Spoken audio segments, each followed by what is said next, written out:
40 Below Fruity, and today's topic is the #1 question you should always ask yourself if you're coming to the raw food lifestyle. Even if you've been living the raw food lifestyle for a long time, this question is still so important. And that is, how much cooked food do you want in your diet? So what percentage of raw foods do you want your diet to be composed of? And you might think, oh, automatically, I'm 100% raw. I will always only be 100% raw, and that's it. Well, the thing is that this is such an individual question based on your individual preferences and circumstances that you live in. And I find when people make this ideal and this whole idea around purity, that they have to eat 100% raw and only 100% raw, when it doesn't really work for their circumstances, they're setting themselves up for failure. So in a recent video, I just talked about why corn really wreaked havoc on my diet. But it wasn't because I ate corn that I had problems. It was because I had been raw consistently for 3.5 years and then introduced a grain into my diet. Because you may be eating cooked food right now and eating grains, and they don't cause problems for somebody who's used to eating them. If I had been eating grains years ago, it probably wouldn't have done anything to my body.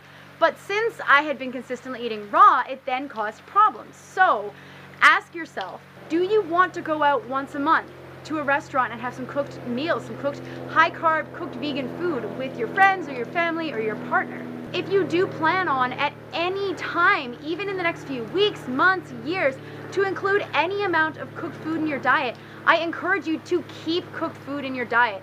Because the reality is, the longer you eat raw, 100% raw, the more sensitive your body becomes.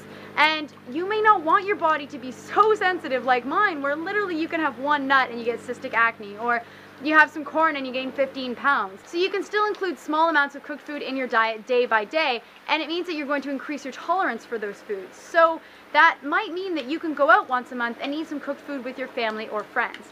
And remember, this is all about what works for your personal circumstance.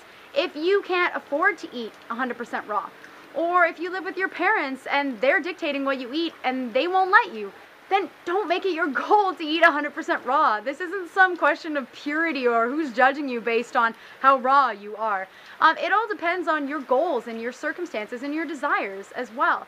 And I believe truly that consistency is the most important factor for health.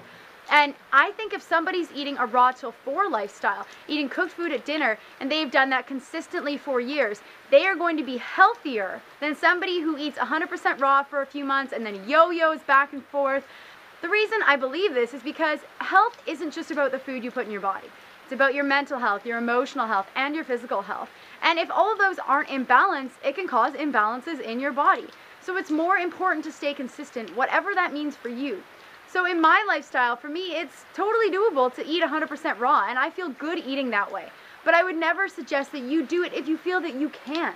Don't sabotage your own healthy lifestyle just because of someone else's idea of purity.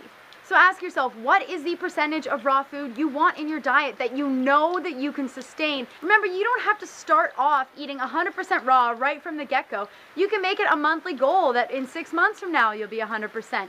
And don't berate yourself and bring yourself down just because you're not able to do it. So I hope this topic helped you really kind of figure out how much raw and how much cooked you should have in your diet. The simple fact is, the more raw you eat, the healthier and better you're going to feel. And if you do go back to eating a little bit of cooked food or something even like a raw grain, you may feel a dip in energy and start to question the lifestyle. It's better to start out at a pace that is sustainable for you and work your way up to better feeling health. So if you like this video, press the like button down below and subscribe to my channel, and I'll see you guys next time.